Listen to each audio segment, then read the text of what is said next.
नेपालमै ऐतिहासिक यो चाहिँ पहिलो पटक तालको अल्लो छेउबाट पल्लो छेउसम्म यसरी फुल तारिँदै फुलको माला बनाएर यो विशाल जनसमुदायको यो सहयोगमा उता सजिलो ठाउँ छ उता ताने हुन्छ क्या अब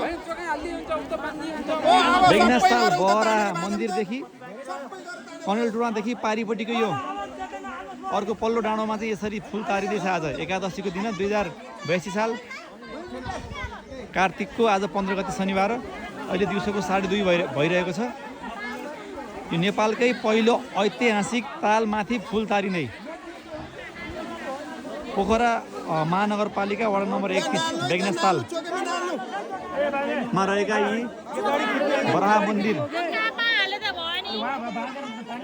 यहाँ चाहिँ विशाल जनसमुदायहरूको उपस्थिति रहेको छ। यहाँ चाहिँ यसलाई चाहिँ अब यो ढुङ्गाको माध्यमबाट चाहिँ पारी पल्लो पाखामा चाहिँ यसरी तार यसरी लट्ठो मार्फत चाहिँ बाँधिँदैछ। यसलाई तान्ने काम भइरहेको छ अब।